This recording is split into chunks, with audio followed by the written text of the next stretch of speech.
Where are you? The ceremony's starting.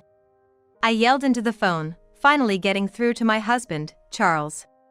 On a family trip in Hawaii. And miss our daughter's wedding? To that, Charles just laughed heartily and hung up. Family, huh? I repeated the thought in my mind, feeling it anew. Staring at the disconnected call, I soon shook off the feeling and reached out to someone else. About the favor I asked for before, could you start on it as soon as possible? I pressed on eagerly. Yes, I'll leave everything in your hands. Please begin immediately. Understood, came a vigorous reply from the other end. That person was from a construction company our family has been close with for years. I couldn't help but suppress a laugh, thinking, go ahead, enjoy yourself to the fullest just for now. The so-called family trip. It might be your last bit of fun, after all. My name is Patricia Green, a 52-year-old. I'm a housewife with 2 children. My husband, Charles, is 55. Our marriage, about 30 years ago, was somewhat of a strategic alliance between 2 companies. However, it's likely coming to an end soon. Due to Charles's repeated issues. Not that there were signs of this from the start. I, for one, wanted to build a warm home with Charles, even if our marriage was more about corporate alliance. Charles felt the same at the time. That changed after our 2 children were born. Soon after the marriage, I had our first child, John. Then our daughter, Linda, the next year. While children were a joy, parenting was harder than I imagined. Around that time, Charles, in his early 30s, was still training in his father's company. Perhaps it contributed to his stress accumulation. He rarely participated in childcare when home. The cries of our 2 children filled the house, and he did nothing. His interest seemingly faded, using work as an excuse to stay away. To be fair, I have my regrets too. Back then, I was swamped with childcare but insisted on doing it without anyone's help. It was my mother back home who came to my aid.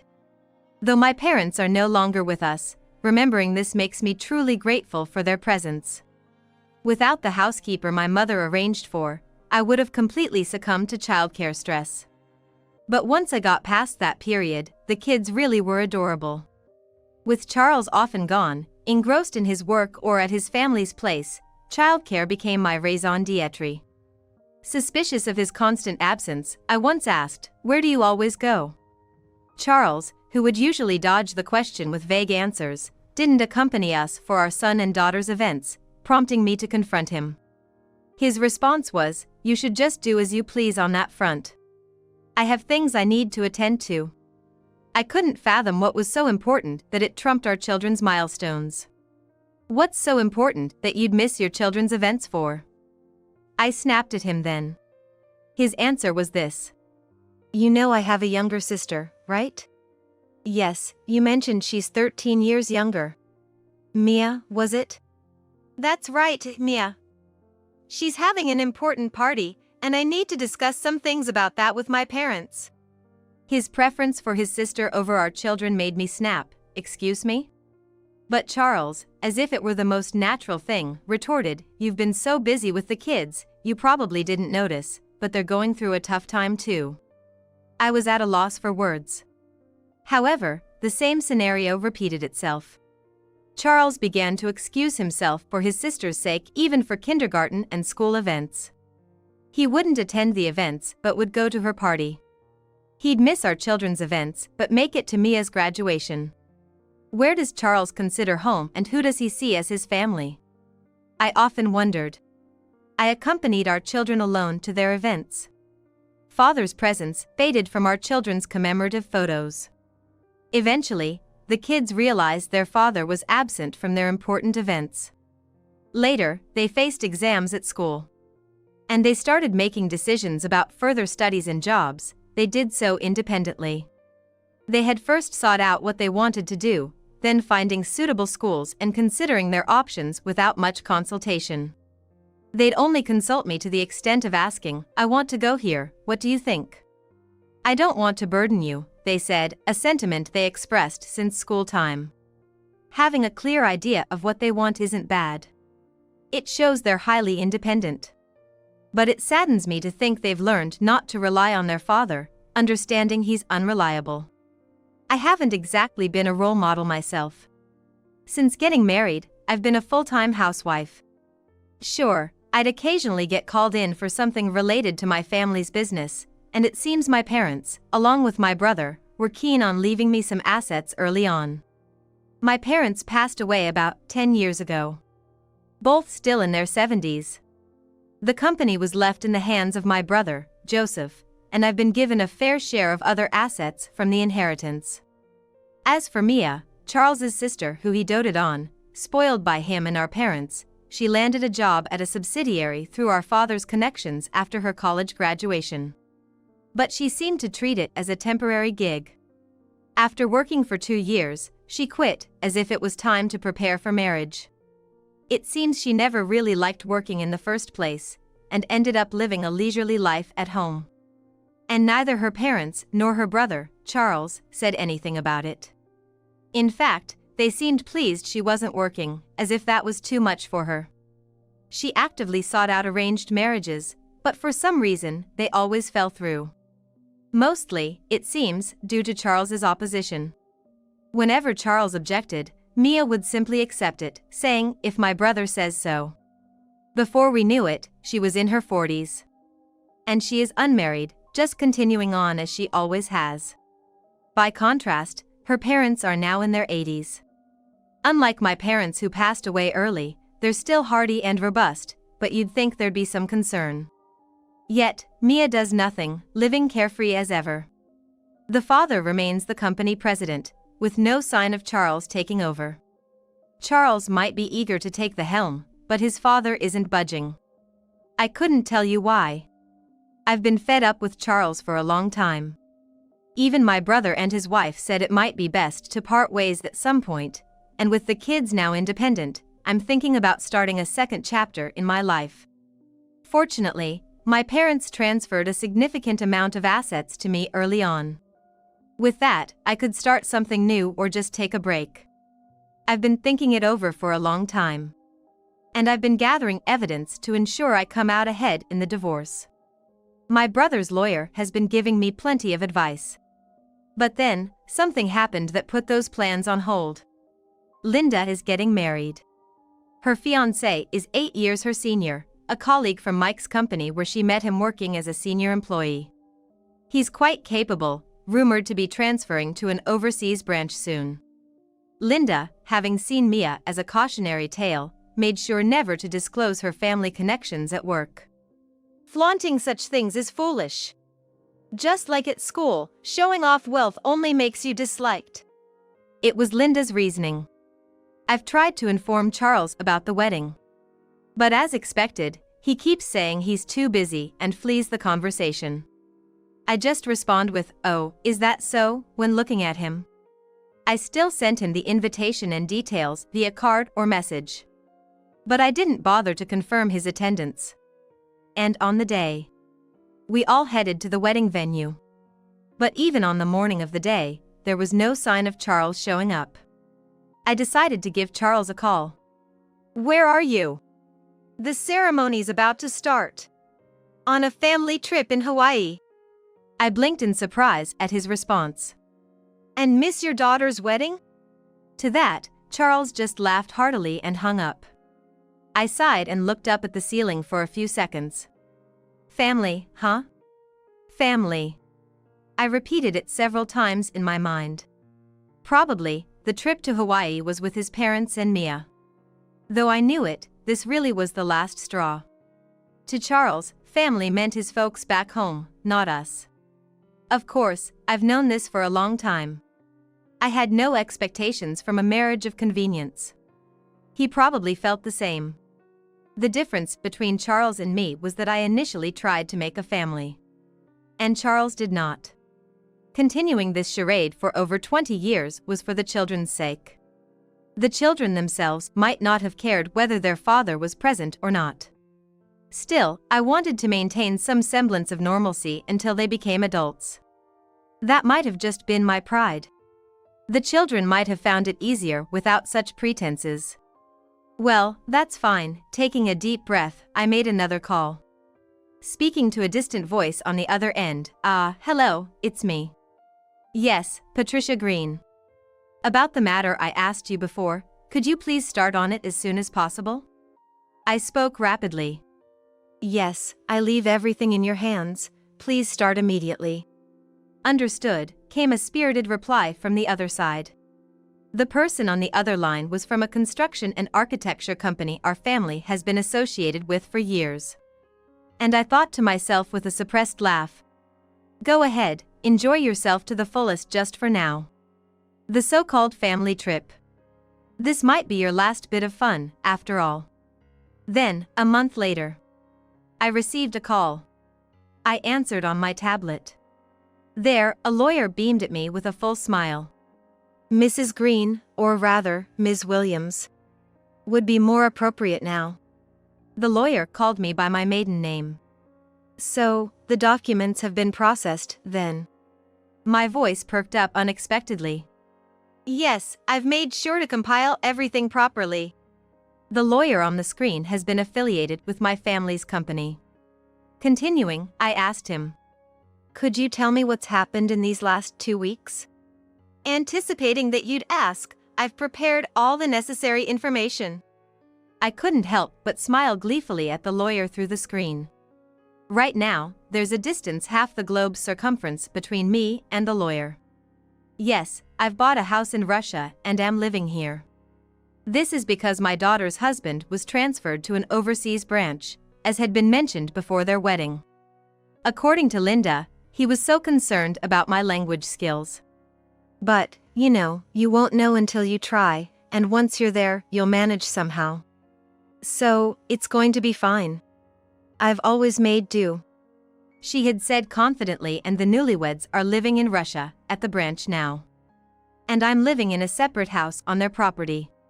Partly for security reasons. The lawyer I'm seeing on my screen seemed to have adjusted some equipment on his end.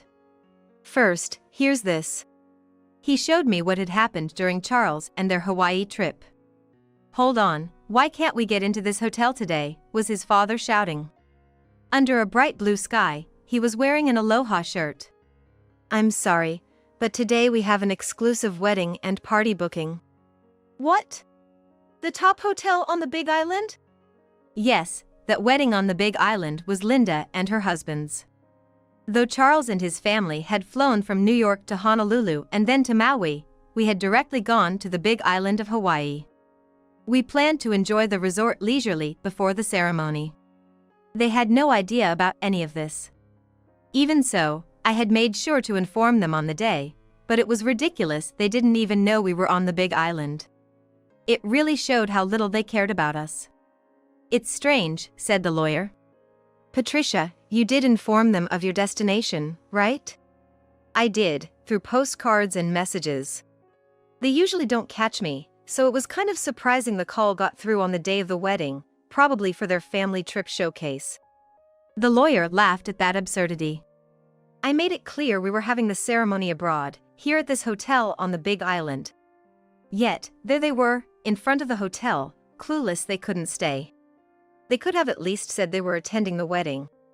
In the video, the disgruntled family could be seen complaining. Mia's confused face, not understanding what was being said to her, was also visible. Picking up whispers from the surrounding staff, I heard them say those were the people supposed to attend the ceremony today. Indeed, we had instructed the employees to do so.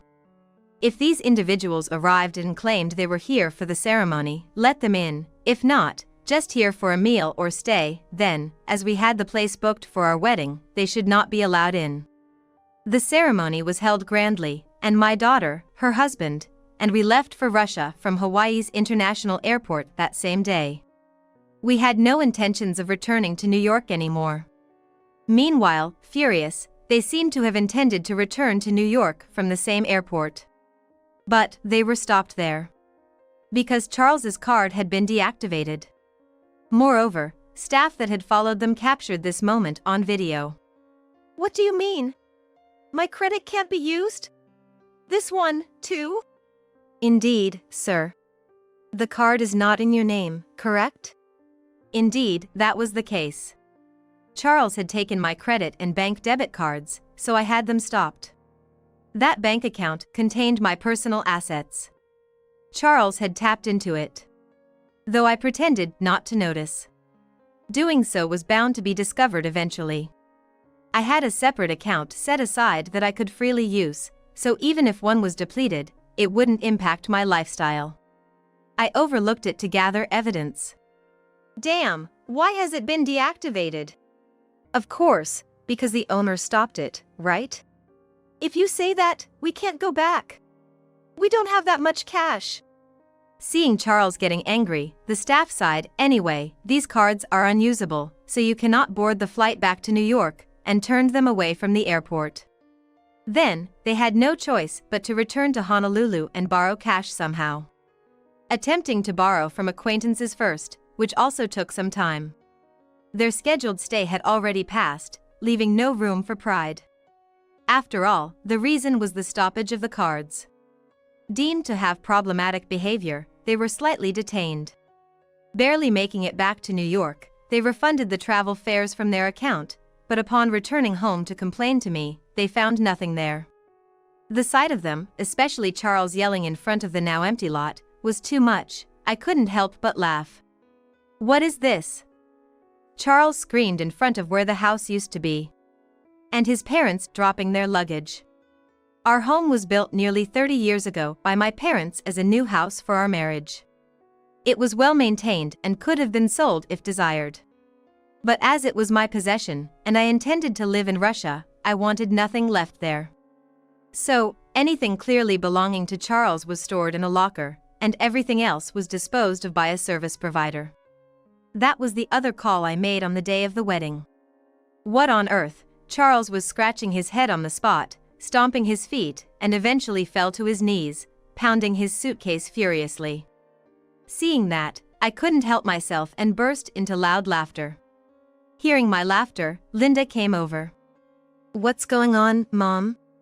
Just look, Linda. Your father is having quite the meltdown. He's not my father anymore, Linda said as she stared at the screen I was pointing to. On the screen was an empty lot with a for sale sign, beautifully cleared. Ah, that's where our house used to be. Completely emptied out. Linda said with a wry smile. This girl, during her teenage years, seemed to find her father, who excessively doted on her aunt, utterly creepy. I knew she always said she wanted to cut ties as soon as possible. I'm glad it brings joy to your daughter. He continued. No, seriously, thank you for the entertaining footage. But that's not all, right? I asked. Indeed, that's not all. The lawyer said with a mischievous grin. Next is this, showing Charles with a frustrated look, glaring at something. The lawyer commented. What on earth is this? A slam on the desk could be heard. It's nothing out of the ordinary. Your wife, Patricia, asked for the divorce papers to be filled out. Patricia would never say such a thing. Why would you say that? Charles started to say something, then seemed to have a realization. That's right, the cards. Why on earth did she stop the cards? That's obvious, the lawyer replied matter-of-factly. Anyone would do the same if they found out a significant amount of money was being used from their account without permission. Why were you using Patricia's cards in the first place? Didn't you have your own? Charles just muttered a stifled sound and fell silent. Or was it that you didn't have enough leeway in your finances? We had looked into that area as well. Honestly, there wasn't much money in Charles or his parents' accounts at the moment. Just a small portion for company operations, and everything else had been siphoned from my savings. He took my card with the selfish interpretation that it was family money. I never gave permission. So, when I said to stop it, that was the end of it. Moreover, after stopping it, we found out a significant amount was embezzled. Embezzlement? No, this was supposed to be marital assets, right? That's not correct. What are you talking about? Didn't you know? The lawyer asked, puzzled. The funds you were using were Patricia's personal assets from before the marriage. From before our marriage? No, that can't be right. Patricia never said anything like that. She probably didn't feel the need to mention it, as long as nothing happened. But something did happen, didn't it? What do you mean? Charles stood up abruptly. Patricia said there's no meaning in being a family with you anymore. At least, your children no longer consider you their father. What are you talking about? That's to be expected. Do you even know which universities your daughter and son went to, what they studied, and who they married? And most importantly, do you know where your daughter's wedding took place? Charles was at a loss for words. The lawyer then informed him about the day and location of Linda's wedding. Charles's expression changed drastically. Could it be, he murmured under his breath. Yes, the hotel you tried to stay at that day. That place, Charles leaned forward. Didn't you hear there was a wedding happening that day? Sure, but I never imagined that the wedding. Why didn't they let us in then? It's quite simple. The lawyer explained the instructions I had given to the hotel. Patricia had already informed you. Why don't you check your smartphone? Haven't you checked it all? Or did you have another phone? Bombarded with questions, Charles remained silent. It makes sense he couldn't connect. Charles probably had multiple smartphones. And he kept the one that could reach me turned off. The continuous lack of read receipts on messages sent had been anticipated. Asking if he had changed his phone would have yielded a new number at best. I deliberately chose not to ask. It was all part of my plan. The evidence of the messages I had sent remained. I had left numerous voicemails. I made sure to sound increasingly agitated, questioning if he was listening, wanting him to see. The same went for the messages. All other methods had been attempted. Yet, Charles had shut out everything that could connect to me. So, the lawyer continued. Patricia will also be filing a lawsuit against you for the misuse of funds, and for neglecting the family, she'll be seeking damages. Oh, and I heard from your family that the financial support for the company will be cut off as well. That can't be! Let me see Patricia, please! Charles pleaded, almost crying.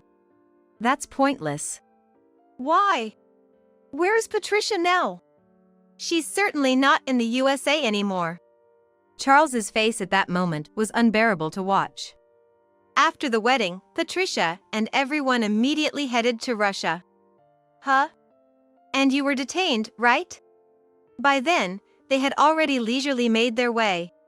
Hearing this, Charles was visibly shaking with clenched fists. Watching from the side, Linda couldn't help but let out a suppressed giggle. Seeing our reaction, the lawyer asked, "How do you find it?" Extremely entertaining footage. Do you have more? I inquired. Yes, I do, the lawyer responded. This was recorded recently when the corporate alliance was also dissolved following your finalized divorce. Joseph and I had gone directly to their company. He showed me another video. The funding is cut off? What does that mean? Our company can't survive without your support. This time it was the in-laws who were outraged. Both had faces well tanned from the sun. Yes, well, what's with the suntan? Did you go on a trip somewhere? On the screen, Joseph was asking the FIL. To the wedding, Linda's? Yes. Linda's wedding. It was in Hawaii. Joseph smirked. Actually, I was there that day too. The two in-laws gasped. Of course. It was my lovely niece's wedding. My wife and I attended the ceremony on the Big Island that day. Oh, and by the way, I'm well aware of what you were doing that day too. Sweat streamed down the in-laws' faces. Moreover, you couldn't immediately recall Linda's name, could you? How much interest do you really have in those kids? Joseph seized the moment to press them further. For having just 2 grandchildren, not even remembering one of their names, what does that say about you? Well, those kids never warmed up to us. Warmed up? Have you ever done anything for them? They were both at a loss for words. But then, suddenly, there was the sound of someone bursting into the room. Wow, heavyweight, impressive. How old is this person now? Linda gasped, voicing her surprise. The screen abruptly showed Mia. She's 42, actually. My husband's 10 years older than her. Oh no! She was a parasite single then. Indeed, by today's terms, that was exactly it. Thinking about it, she's been living as a parasite single for 20 years. So, what's she going to do now? I turned back to the screen. How are we supposed to survive if the funding is cut off? What am I supposed to do? Mia was confronting not the lawyer, but her parents.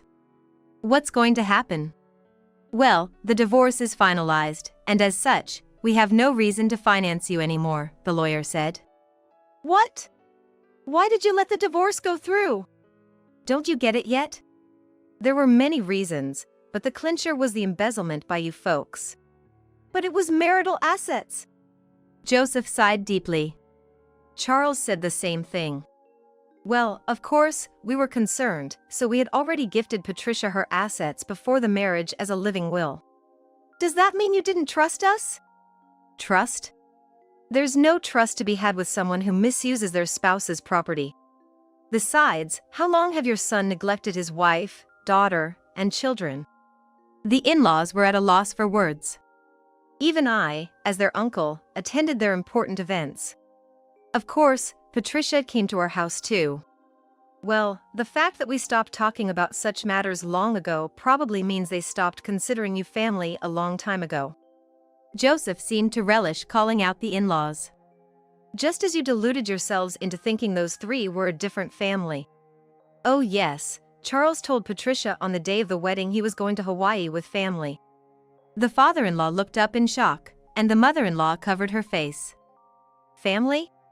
Whose family, I wonder? Joseph directed a very pleasant smile at the in-laws and Mia. That was the final blow. How was it? Thank you. I'm very satisfied. Please proceed with the next steps.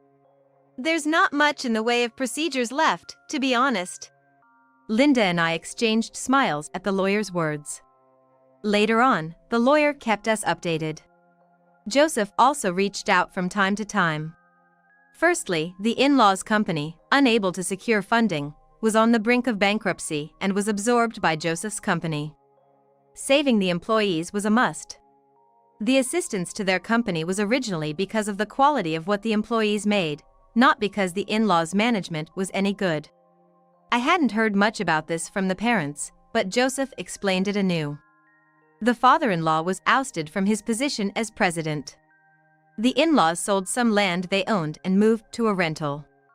Now, they're pondering their future. They apparently aged significantly by the ordeal and facing health issues due to stress. And Charles, belatedly fussing about reserving a spot in a nursing home. He finds it financially challenging to do so now. Charles somehow managed to secure a re-employment opportunity at an acquaintance's company. Given their past relationship, the acquaintance reluctantly agreed to hire him. However, after learning about the divorce and realizing Charles was untrustworthy, his position was downgraded from a permanent employee to a contract worker. It's a clear message: any wrongdoing, and he's out. Though I think it's still too lenient, for the sake of repaying his debts, I hope he keeps the job. As for Mia, well, that's a whole other story. She's currently living in a rental with her parents. After spending 20 years as a parasite single, she's practically incapable of doing anything. Yet, as their savings dwindle, her desperate parents have persuaded her to start visiting the job center. However, her job expectations are too high, making it difficult for her to find employment. Well, that's to be expected. I thought about the possibility of her getting married, but, of course, that's a high hurdle too. I can only marvel at how she spent those 20 years. Meanwhile, our life in Russia is incredibly bright and refreshing. Living abroad comes with its dangers, of course. John, still in New York, calls often, worried, but I reassure him each time that we're okay. I even tell him to visit us sometime, hopefully with a wonderful wife in tow, which makes him shyly evade the suggestion. As long as we choose a safe area, life here is serene. Learning Russian slowly, getting along with other American families, and enjoying the sunny, dry climate makes every day an adventure of pondering, what shall we do next? Divorce has its timing. I won't say my 30 years of married life were all bad. But letting go now has opened up a new chapter for me. I look forward to a fun and energetic life with my daughter and her husband.